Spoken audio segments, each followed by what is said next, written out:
여러분, 말씀 나누기 전에 잠깐 요즘 세상에 대해서 한 가지 좀 말씀을 좀 드리길 원합니다.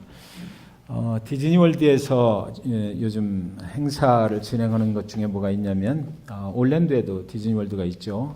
유니버설 스튜디오 이런 데가 있는데 게이 프라이드 퍼레이드라는 게 있습니다. 디즈니월드하고 또 게이들을 서포트하는 그런 단체하고 같이 해서 어린이들이 가장 많이 모이는 곳을 중심으로 해서 게이들이 행사를 거기서 벌리고 하는 것이죠. 그래서 그 어린이들이 게이들의 모습을 보고 자랑스러워하게 만드는 이런 행사가 있고요. 그리고 또 그 행사들이 계속해서 다른 소규모 행사들로 지역마다 번져나가서 학생들이 요즘에는 무슨 파리를 하냐면 그 게이들끼리 모이는 이런 파리에 이제 친구들을 초청하고 그러는데 거기에 보면 드레스를 입고 속옷을 입지 않는 겁니다. 그리고 또 탑레스, 그러니까 위에 아무것도 가리지 않은 채로 거기에 참여를 해서 같이 이렇게 파티를 하고, 그리고 나서 게이들끼리 어떻게 또 섹스를 하는지 이런 것들을 시범적으로 보여주고 뭐 이런 것들을 한다고 그래요. 그러니까 세상이, 제가 그런 뉴스를 보고 제가 이메일을 받았습니다. 그거 못하도록 디즈니 그 월드 컴퍼니에 강력하게 항의를 좀 해야 되지 않겠느냐 그래서 사인업하라는 이런 이메일도 오고 그러는데, 세상이 우리가 생각하는 것보다 굉장히 악하게 또 빠르게 진행이 되고 있다라는 거 우리가 좀 명심했으면 좋겠어요. 그래서 그것을 놓고 또 우리는 기도해야 될 줄 믿습니다. 우리의 자녀들이 살아가는 세상이 바로 그런 세상이거든요. 동성애자 문제, 또 요즘 부각이 되는 것이 뭡니까? 또 낙태 문제. 우리 침례교단에서는 생명이 어머니 자궁 속에 잉태되는 순간부터 그것을 생명으로 인정을 합니다. 그래서 낙태는 있을 수 없다라는 것이고, 그런데 미국의 그 각 주마다 법률이 통과되기를 6주까지는 괜찮다라고 하는 데도 있고, 또 뭐 6개월까지는 괜찮다, 낙태를 해도 괜찮다라는 데도 있고, 트럼프 행정부가 굉장히 그것을 이제 안 된다라고 이야기를 하고 있지만, 그럼에도 불구하고 주 정부끼리 그런 것을 가지고 굉장히 법률을 상정하고 여러 가지 혼란이 있습니다. 그래서 그런 것들도 우리 자녀들이 어떻게 생각할까 참 염려스럽고 그런 가운데 있습니다. 여러분들 기도하실 때 꼭 그것을 기도해 주셨으면 좋겠어요. 오늘 아침에는 이상하게 오늘 이 시간이 되니까 11시 정각이 되니까 이 강대상하고 저 위하고 햇빛이 연결돼서 이렇게 햇빛이 환하게 여기에 비추고 있거든요. 하나님께서 우리를 축복하실 그런 계획을 갖고 계신 줄 믿습니다. 창세기 37장부터는 요셉의 이야기가 나옵니다. 여러분들이 아주 그 창세기 하면 요셉의 이야기를 잘 아실 텐데 그 유명한 요셉의 이야기가 이제 앞으로 계속될 것입니다. 차클린 디 프레라는 사람이 있습니다. 이 사람은 영국의 옥스포드에서 살았던 아주 유명한 첼리스트입니다. 그래서 얼마나 그 첼로를 잘 연주를 했든지 그가 첼로하는 장면을 여러분들 혹시 인터넷을 보시면 보실 수가 있을 것입니다. 근데 그분이 하실 때 보면 너무나 열정적으로 그 음악을 연주를 하고 땀을 막 흘리시고 오케스트라와 같이 협연을 하고 이럴 때 참 그걸 보면 음악에 대해서 무지한 저도 야 정말 좋다라는 이런 생각을 아니할 수가 없습니다. 그녀는 42살의 젊은 나이로 그 생을 마감한 그런 사람입니다. 그녀가 어느 날 오케스트라 협연을 하고 있는데 첼로를 막 이렇게 연주를 하고 있는데 갑자기 그의 손과 손목이 굳어버리는 것입니다. 신경이 마비가 돼버리는 것이에요. 그래서 이제 그 협연을 간신히 마치고 그리고 나서 의사를 봤더니 의사가 뭐라고 진단을 하냐면 다발성 경화증이다 이렇게 진단을 했는데 그때 그의 나이가 28살 때였습니다. 첼리스트에게는 아주 치명적인 병이 이제 발병이 한 것이죠. 그런데 발병을 한 지 1년이 지난 뒤에 의사가 또 말합니다. 도저히 고칠 수가 없을 것이다. 이 병은 도저히 가망이 없는 병입니다라고 말했어요. 그런데 어느 날 그런 가운데서 소망이 없이 지내고 있던 어느 날 잠을 딱 깨고 나니까 아침에 잠을 딱 깨고 났는데 그녀가 딱 느꼈는데 손목이 움직이기 시작하고 손가락이 움직이는 것입니다. 완전하게 회복이 된 그런 느낌이 들었습니다. 그래서 그녀가 그때 생각한 것이 뭐냐면 내가 지금 그 연주를 좀 해서 녹음으로 좀 만들어야 되겠다. 내가 이렇게 손이 돌아왔으니까 손목이 움직이기 시작하고 손발이 완전하게 회복이 됐으니까 이때 내가 그동안 하고 싶었던 그런 연주를 해야 되겠다. 그래서 사람들을 불러 모으고 그래서 녹음을 하는 것입니다. 그래서 그때 몇 곡인가 4곡 정도를 아주 그 최선을 다해서 열정적으로 그것을 연주를 하고 녹음을 만들어 놨던 것이죠. 그가 그때 녹음을 했던 그것들은 지금까지도 여러 수많은 사람들의 심금을 올리는 그런 음악으로 남아 있게 된 것입니다. 그런데 그때 주변에 있는 사람들이 그렇게 물었어요. 왜 그렇게 열심히 하느냐? 이제 손과 손목이 다 제대로 돌아왔으니까 앞으로 시간이 있지 않느냐? 천천히 해도 될 텐데 왜 그렇게 서둘러 그 일을 하려고 하는 겁니까? 이렇게 물었더니 그 여인이 대답하기를 이런 날이 얼마나 이어질지 알 수가 없잖아요. 이렇게 대답했어요. 그리고 정말 그녀가 말했던 것처럼 4일 후에 그 4곡을 다 녹음을 마치고 난 후 4일 후에 다시 그는 다발성 경화증이 도져서 손과 손목을 움직이지 못하고 결국 그렇게 하다가 42살의 젊은 나이로 세상을 떠나게 됐던 것입니다. 만약에 여러분에게, 저와 여러분에게 4일이라는 건강하게 살 수 있는 시간이 4일밖에 남지 않았다 그러면 여러분들은 무엇을 그 4일 동안 하시겠습니까? 오늘과 같이 건강한 모습으로 예배할 수 있는 날이 얼마나 이어질지 우리는 알 수 없잖아요.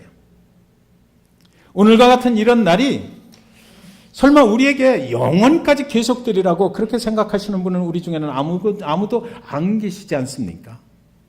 만약에 4일만이 저와 여러분에게 이 땅에서 건강하게 살 수 있는 무엇인가 할 수 있는 그런 시간으로 우리에게 주어졌다면 저와 여러분은 오늘 무엇을 하기를 원하십니까? 저희 아내에게 오늘 아침에 이것을 물어봤어요. 당신은 무엇을 하길 원합니까? 그랬더니 4일 동안 예배만 하다 갔으면 좋겠대요. 여러분은 무엇을 하길 원하셔요? 그 4일 동안 하고 싶은 그 일이 어쩌면 정말 하나님께서 우리에게 정말 우리를 만드실 때 우리 각자에게 주신 그런 꿈이 아닐까, 그런 사명이 아닐까, 그런 생각을 해보는 것입니다. 우리에게 정말 우리가 인생을 살면서 여러 가지로 내가 생각하는, 내가 하나님을 잘 믿고 하나님의 뜻대로 살고 싶지만 그렇지 못하는 경우들이 너무나 많이 있잖아요. 그렇게 저렇게 세상에 어울려서 살 수밖에 없는 우리의 인생이 이제 건강하게 살 수 있는 기간이 딱 4일만 주어졌다 했을 때 그때 우리는 하나님이 과연 나에게 어떤 인생을 살라고 하셨을까 그것을 생각해야만 될 거예요. 그리고 그동안 하지 못했던 정말 하나님을 위해서 하고 싶었던 그 일을 그 4일 동안 하려고 하지 않을까요? 하나님이 나를 만드실 때 주셨던 그 꿈이 무엇인가? 우리는 그 4일 동안에 분명히 발견을 하고 그것을 하고 그리고 나서 그 4일을 보내게 되지 않을까 그런 생각을 해보게 되는 것입니다. 오늘은 하나님이 주신 꿈을 가지고 살았던 한 사람의 이야기예요. 그 사람의 이름이 요셉입니다. 요셉은 아주 특별한 사람이었죠. 특별한 이유가 2가지가 있습니다. 첫 번째 이유는 그는 아버지의 사랑을 엄청나게 받았던 사람이에요. 그에게 12형제들이 있었는데 그랬는데 그 중에서 요셉만 아주 아버지의 특별한 사랑을 받았던 것입니다. 그 이유는 성경에 다 이제 기록이 되어 있으니까 읽어보시면 되겠습니다.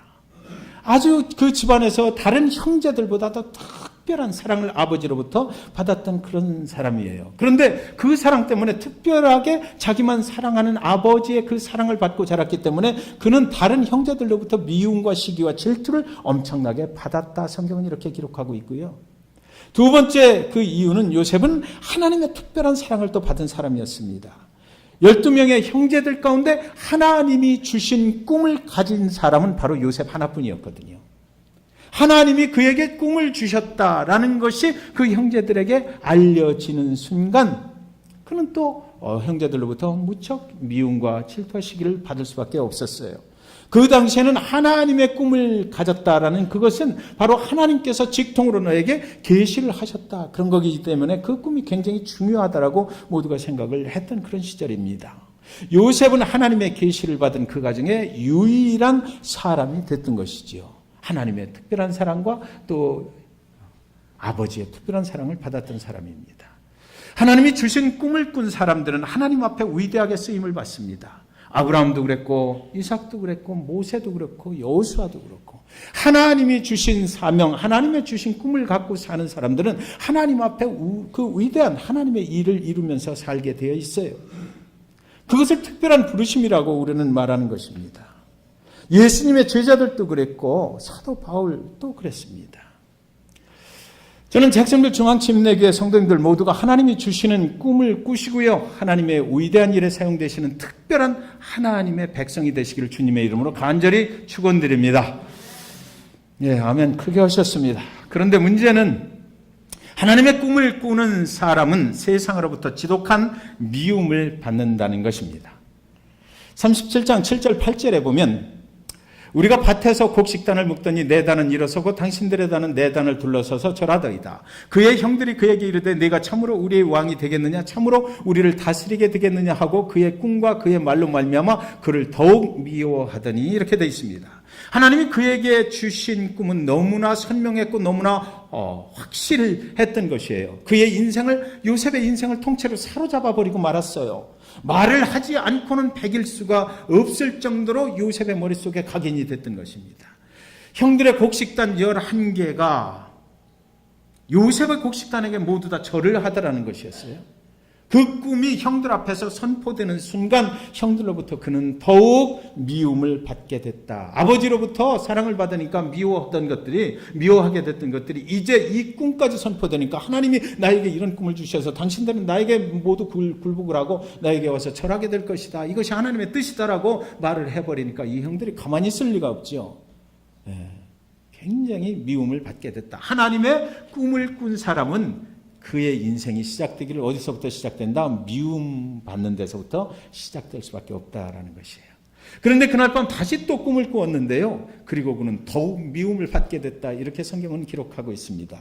9절 11절에 보면 요셉이 다시 꿈을 꾸고 그의 형들에게 말하여 이르되 내가 또 꿈을 꾼즉 해와 달과 11별이 내게 절하더이다 하니라. 그가 그의 꿈을 아버지와 형들에게 말하며 아버지가 그를 꾸짖고 그에게 이르되 네가 꾼 꿈이 무엇이냐, 너와 네 어머니와 네 형들이 참으로 가서 땅에 엎드려 네게 절하겠느냐. 그의 형들은 시기하되 그의 아버지는 그 말을 간직해 두었더라. 이럽니다. 한 번만 꿈을 꿨으면 좋았을 텐데 이제 또 다시 꿈을 꾸는데 거기에 자기의 부모님도 들어가는 것입니다.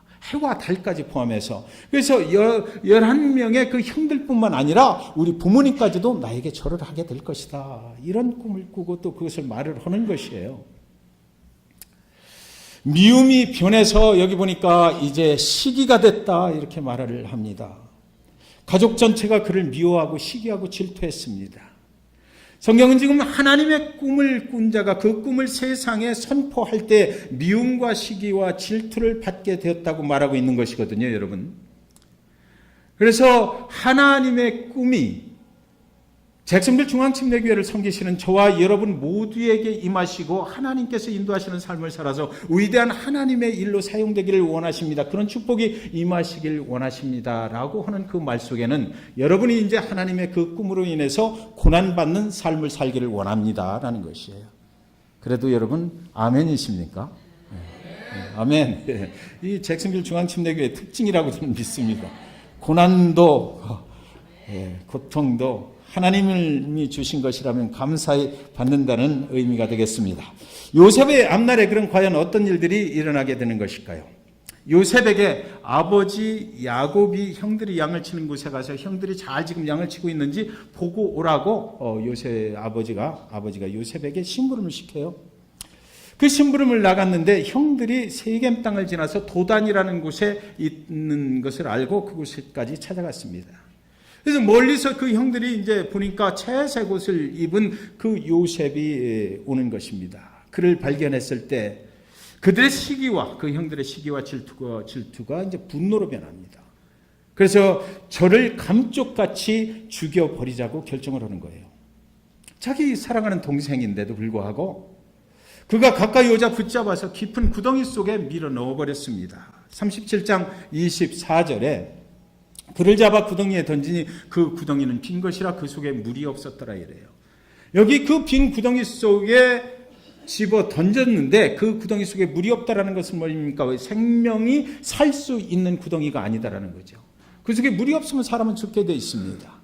그 속에 집어 넣어버린 거예요. 그리고 나서 이 형들은 웃고 있는 것이죠. 저는 이제 죽었다. 도저히 나갈 방법이 없는 곳으로 분리를 시켜버린 것입니다. 구덩이는 하늘의 하나님만 바라볼 수 있는 것이에요. 그런데 밖에서 그 형들이 하는 소리가 들리는 것입니다. 그의 채색 옷을 완전하게 벗겨버렸어요. 벗겨버리고 구덩이에 밀어 넣어버렸습니다. 세상에서 사랑받던 모든 것들을 싹 제거해버리고 그를 죽음 속에 몰아넣었던 것이에요. 형들이 그 동생을 그렇게 구덩이에 밀어넣고도 전혀 죄책감을 느끼지 않고 형들은 구덩이 가까운 곳에 앉아서 성경을 자세히 보면 음식을 먹었다 이렇게 적혀 있어요. 형들 생각에는 저는 죽어도 마땅하다라는 것입니다. 우리를 분노케 했으니까, 우리보다 더 특별한 사랑을 받았으니까, 하나님께서 저를 특별하게 사랑한다고 그에게 꿈을 주셨으니까. 그런데 여러분, 이 이야기는 무엇이에요? 하나님의 꿈을 가진 자를 죽여버린다는 얘기는 그 형들은 하나님을 거역하기로 결정을 했다는 이야기가 되는 것입니다. 그때 큰형 루벤이 이제 이렇게는 안 되겠다. 좀 봐주자. 그래서 우리 동생을 이대로 죽이지 말고 좀 살려두자 이렇게 얘기하는데 그 성경에는 뭐라고 되어 있느냐면 우리 손에 피를 묻히지 말자 그러는 거예요. 살려주자고 하지만 그러나 우리가 직접 죽이지 말고 그리고 다른 사람들에 의해서 죽게 만들어버리자 이렇게 하는 것이죠. 그리고 그의 옷에 짐승의 피를 묻혀서 아버지 야곱에게 가서 말하기를 악한 짐승에게 요셉이 물려 죽었다고 말하자 이렇게 결정을 해버려요. 그 구덩이 속에서 요셉이 지금 형들이 음식을 먹으면서 이런 소리 하는 것을 다 듣고 있어요. 요셉이 뭐라고 그랬을까요? 형들이여, 악한 짐승은 바로 당신들입니다. 이렇게 말하지 않았을까요? 그때 마침 애굽의 상인들이 그 옆으로 지나가는 것입니다. 미디안 상인들이 지나가고 있을 때 이들이 이제 저 상인에게 노예로 팔아버려요. 노예로 팔아버리는데 그 값이 얼마냐면 은 20에 팔아버립니다. 은 20을 받고 노예로 팔아버려요. 채색 옷은 벗겨지고 은 20이라는 아주 작은 돈에 팔렸습니다. 그는 이제 더 이상 사람이 아닌 것입니다. 물건으로 취급을 받게 될 것입니다. 보디발의 집에 종으로 팔려갑니다. 보디발의 아내의 유혹을 거절했다가 또 감옥에 들어갑니다. 감옥에서 술관원과 바로의 술관원과 떡관을 만나게 돼요. 그들의 꿈을 해석해주고 그들이 세상으로 나갈 때 자기를 좀 기억해달라고, 나는 죄가 없이 여기 들어왔으니까 나를 꼭 기억해서 나를 좀 구원해 주십시오라고 그렇게 말을 했으나 나간 술관원은 그를 까맣게 잊어버렸다고 성경은 기록합니다. 요셉은 세상으로부터 완전하게 잊혀진 사람이 되어버렸던 것입니다. 그렇게 산 세월이 13년이었어요. 여러분, 하나님의 꿈을 가지고 하나님의 위대한 일로 사용된다고 할 때에 우리는 이런 시간들을 겪어나간다라고 성경 기록하고 있는 것이에요. 사랑하는 여러분, 예수님은 하나님이십니다. 하나님이 이 땅에 하나님의 아들 예수가 되어서 오실 때 그 아버지의 모든 권세를 버리고 죄인의 모습으로 오셨어요. 이 땅에 죄인들을 섬기는 모습으로 오셨습니다. 그러나 사랑했던 유다라는 제자로부터 은 30에 그는 팔려나가요. 이 땅에 있는 죄인들은 호산나 호산나 그를 환영하다가 며칠 뒤에 갑자기 그를 십자가에 못 박아버리라고 악한 짐승들처럼 소리를 질러버린 것입니다. 노마 병정들에게 잡혀서 머리 위에는 가시 면류관을 쓰고 그를 묶어매고 그를 채찍으로 내리치는 것입니다. 하나님의 꿈을 가지고 이 땅에 온 사람이 가는 길이 그랬어요. 그의 얼굴에 사람들이 침을 뱉어버립니다. 십자가를 지고 골고다 언덕을 올라가요. 사랑했던 제자들은 모두 도망쳐버리고 완전히 외면당해버렸습니다. 그의 옷이 벗겨졌습니다. 노마 병정들이 그의 옷을 가지고 장난을 칩니다. 손과 발에 대못이 박히고 그의 몸은 십자가에 달리셨습니다. 하나님의 꿈을 가지고 하나님의 사명을 가지고 이 땅에 오신 예수 그리스도, 그분이 가는 길은 그 길이었어요. 하나님의 사명을 가지고 위대하신 하나님의 일을 이루려고 했던 그 예수 그리스도, 그분께서는 그런 고난의 현장에 서 있어야만 됐던 것입니다. 그런데 사랑하는 여러분 아시나요? 인간이 기대했던 메시아의 환상, 그죠? 인간이 기대했던 메시아는 우리를 도우실 것이다, 우리를 복되게 하실 것이다, 우리를 축복하게, 우리를 높은 자리로 올려줄 것이다. 십자가에 그 예수가 못 박히는 순간에 그런 꿈들은 모두 사라져버리고 말았어요. 그가 고난의 십자가, 그 고난의 채찍을 맞는 순간에 사람들이 생각할 때 저건 우리가 기대했던 그런 메시아가 아니라는 것이었죠. 그래서 그는 십자가에 못 박아버리라고 했던 거예요. 그러나 그가 죽으시고 부활하시는 순간에 하나님의 인류를 향한 꿈이 이루어진 것입니다. 하나님의 꿈이 이루어졌어요. 그러니까 인간이 기대하는 메시아에 대한 그 환상이 다 깨져버리는 순간 하나님의 꿈이 이루어졌다는 것입니다. 예수께 기대했던 그 인간의 꿈은 모두 산산조각이 나버린 후에, 그것이 다 깨져버린 후에, 그리고 나서 하나님의 꿈이 그때 이루어진 것이에요. 요셉의 인생이 박살이 나버렸어요. 13년 동안. 그가 정말로 그 가정에서 그 가족들 앞에 내가 꾼 꿈을 자랑할 때는 어떻겠습니까? 당신들 모두가 내 옆에 와서 절하는 날이 있을 것이다. 나는 당신들을 지배하는 자가 될 것이다. 세상에 요셉이 생각했던 그런 그 하나님이 주신 꿈, 그것의 결과가 완전히 산산조각이 나고 박살이 나버렸던 것이에요. 다시 일어설 수 없을 것처럼 평생 감옥에서 썩어야 될 것처럼 그렇게 잊혀져 버린 그런 사람이 되었습니다. 그런데 여러분, 인간이 생각하는 그 요셉의 꿈이 박살이 난 곳에서부터 이제 하나님의 꿈이 이루어지기 시작해요. 인간이 보기에 요셉은 끝난 인생이다. 너는 다시 일어설 수 없을 것이다. 라고 하는 그 순간에 하나님의 꿈이 이제 그를 통해서 이루어지게 되는 것입니다. 하나님은 그가 그 고난의 현장에 있을 때 한 번도 그를 떠난 적이 없으셨어요. 그리고 하나님의 때와 시기가 됐을 때 하나님께서는 그때부터 그를 사용해서 일하시기 시작했다는 것이죠. 그러면 여러분, 성경의 기록을 잘 보니까 저는 새로운 한 가지 사실을 알게 됐어요. 그동안 무슨 생각을 하고 성경을 보았느냐면은 그 보디발의 집에 있을 때도 그 보디발의 아내의 유혹을 견디고 나갔을 때, 감옥에 있을 때도 보면 성경은 그렇게 기록을 해놨거든요. 하나님이 그와 함께 하심으로 그가 형통했다라고 돼 있어요. 그래서 저는 그 생각을 그렇게 요셉의 고백이다라고 생각했었거든요. 오늘 성경 본문을 제가 정리를 했지만 시간상 보여드리지는 않겠습니다. 그런데 집에 가서 한번 읽어보셔요. 요셉의 고백이 아니에요. 그것은 요셉은 감옥 속에 있을 때, 요셉은 보디발의 집에 그 노예로 있을 때 얼마나 힘들고 어려웠겠어요. 하나님이 나와 함께 계신다는 생각을 할 수가 없을 정도로 그는 고난을 받았던 거예요. 그는 항상 아유 어려워. 왜 이렇게 어려운 거야? 내 인생이 왜 이래? 하나님이 주신 꿈 그건 어디 간 거야? 하나님이 왜 나를 그 꿈을 주시고 이렇게 괴롭히는 거야? 라고 생각했을 거예요. 요셉이 왜 저와 여러분과 똑같은 인간이었기 때문에요. 그런데 그 주변에서 보니까, 보디발이 보니까 그게 아니거든. 저 요셉이 꼭 죽을 것만 같은데 일어서는 거예요.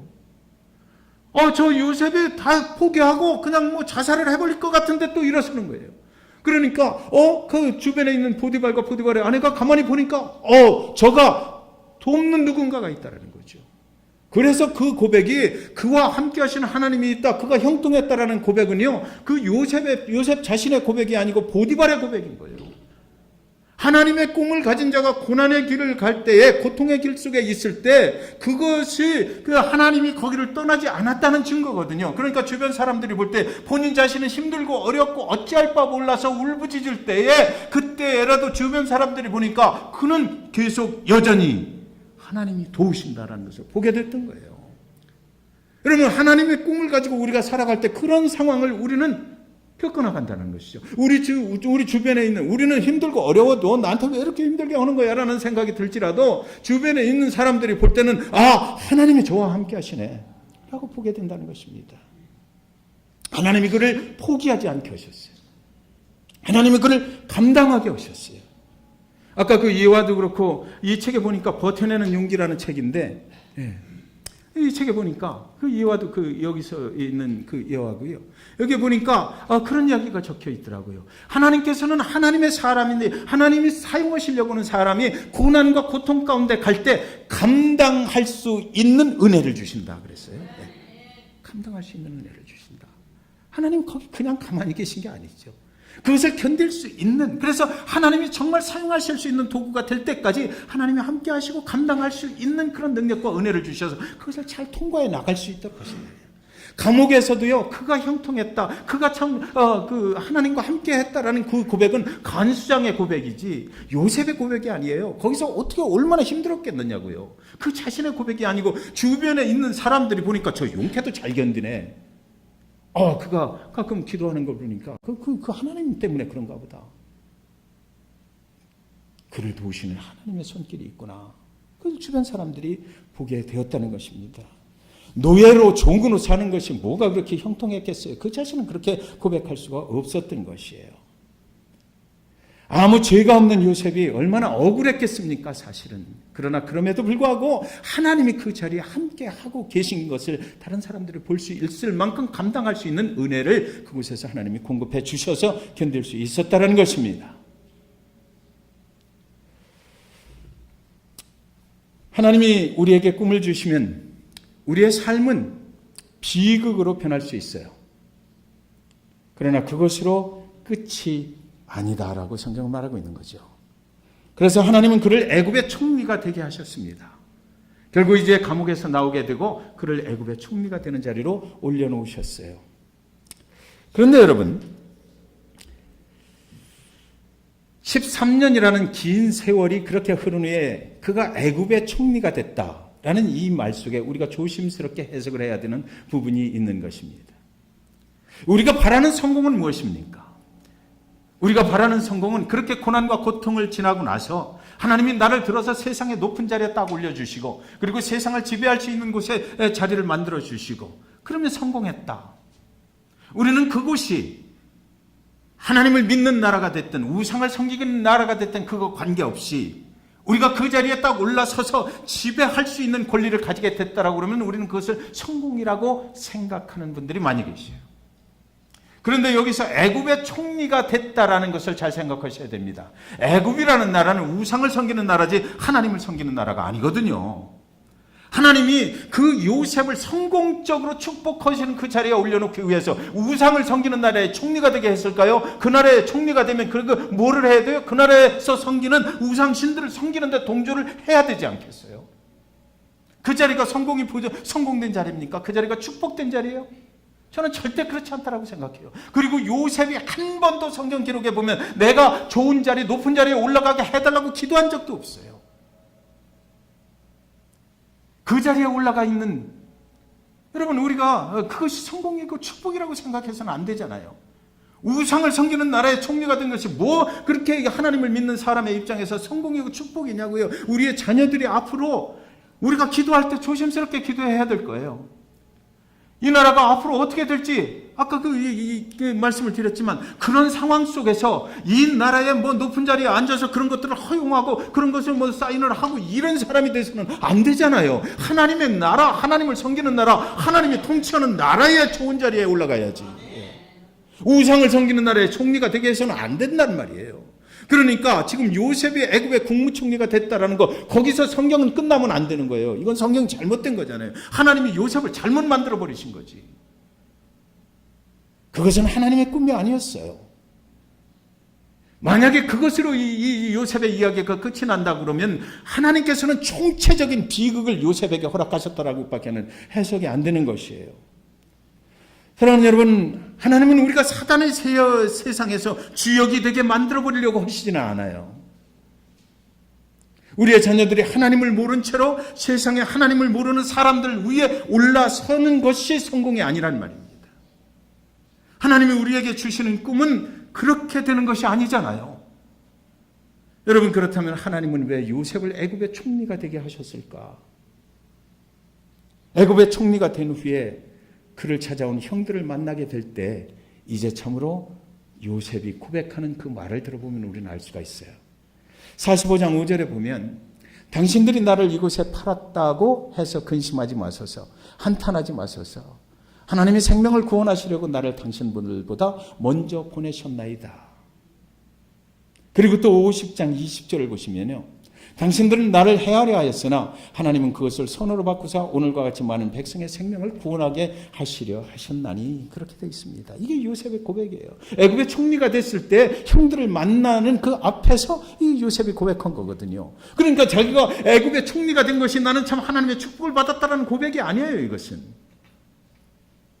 그 옛날 하나님이 주신 꿈을 가지고 있을 때 형들 앞에서 자랑스럽게 내가 막 형들이 내 앞에 와서 절하게 될 거야. 나는 그런 사람이 될 거야. 라고 그랬던 그 모습들이 싹 그 13년이라는 세월 동안 싹 가시고요. 다 없어져 버리고 딱 두 가지만 남았어요. 첫 번째는 용서할 수 있는 사람이 됐다는 것입니다. 아마 그가 노예로 끌려가고 뭐 구덩이 속에 던져지고 그럴 때 속으로 막 그랬을 거야. 내가 살아나기만 해봐라. 형들 가만둬라. 내가 다 죽여버리지 마. 나 이렇게 했지. 보복할 거야. 이랬을 거예요. 그런데 그 13년이라는 그 고난의 세월을 통해서 이는 사람이 변했어요. 보복하는 사람이 아니라 용서할 수 있는 사람으로 변했다는 것입니다.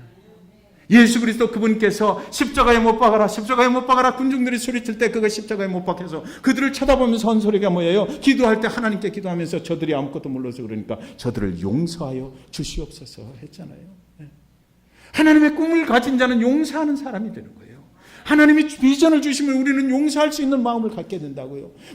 과거의 어떤 일들로부터 보복하고 싶었던 그런 상태를 벗어나서 우리는 모두를 용서하고 예수 그리스도 그분이 하셨던 것처럼 우리도 세상을 수용하고 포용할 수 있는 그런 사람으로 된다는 것입니다. 두 번째는요, 생명을 구원으로 인도하는 사람이 됐다는 것입니다. 그가 그 자리에 있게 하신 하나님의 뜻은, 그 꿈을 주셨던 것은, 오늘 이날에 내가 그 자리에 간 것은 내가 내 영광 받으라고 하나님이 거기다 앉혀준 것이 아니라 당신들이 굴복하는 모습을 보고 내가 좋아하고 이렇게 만족해하는 그런 때를 위해서가 아니라 생명을 구원으로 인도하는 그런 사람으로 만들어 주셨다라는 것이죠. 사랑하는 여러분, 요셉은 하나님의 꿈을 꾸었습니다. 그 기나긴 고통의 끝에서 자신의 것이 아닌 하나님의 꿈이 이루어졌음을 이제 요셉의 고백을 통해서 우리는 알 수가 있거든요. 하나님의 꿈을 꾸면 고난으로부터 시작한다고 그랬어요. 그런데 그 고난의 끝에서 우리는 예수 그리스도를 발견하게 되는 것이에요. 그리스도 그분이 우리에게 어떻게 하셨는지를 알게 됩니다. 하나님이 그에게 주신 꿈은 애굽의 총리가 되는 것이 아니었습니다. 다른 형들에게 절을 받는 높은 자리에 오르는 것도 아니었어요. 그는 용서하는 사람이 되는 것이었고, 그리고 생명을 구원으로 인도할 줄 아는 그런 사람이 되었던 것입니다. 저는 오늘 이 설교를 준비하고 또 시작하면서 한 가지 질문을 여러분들에게 드렸습니다. 저에게도 마찬가지예요. 우리에게 건강하게 일할 수 있는 날이 딱 4일만 남았다고 그러면 과연 우리는 무엇을 할 것인가? 제클린 디 프레 그 사람이 세상을 떠나기 전 회복되었던 그 짧은 4일 동안에 그가 죽은 후에도, 그가 남긴 것은 그가 죽은 후에도 영원히 세상 사람들의 그 심령을 울려줄 그 아름다운 곡을 연주하면서 남겼던 것처럼 그가 했던 말이 뭐예요? 이런 날들이 얼마나 오래 갈지 알 수 없으니까 이 일을 해야 된다. 가장 중요한 일, 그 인생의 가장 중요한 일, 내가 이 세상에 태어난 이유를 증명할 수 있는 그런 일을 그녀는 했던 것이지요. 저와 여러분에게 4일이 딱 주어져 있다고 생각하신다면 여러분은 무슨 일을 하시겠습니까? 저는 그것이 바로 하나님께서 우리를 만드시고 우리를 창조하셔서 이 땅에 태어나게 하실 때에 하나님이 우리에게 주신 사명이라고 생각해요. 여러분은 무슨 일을 하시길 원하십니까? 오늘 남은 날들 중에 하루를 우리는 어떻게 살아가는 것이 하나님이 저와 여러분을 통해서 이루고자 하시는 그런 뜻일까요? 오늘 우리는 건강한 모습으로 여기 나와 있습니다. 이 날이 계속될까요? 영원까지 가지는 않을 거예요. 그렇다면 오늘 중요한 것은 오늘 말씀을 통해서 저와 여러분에게 하나님께서 도전케 하셔요. 너는 4일만 주어진다면 무엇을 할 것인가? 그 일을 오늘부터 시작해야 되지 않겠니 하는 것이죠. 저와 여러분 생각해 보시기 바라요.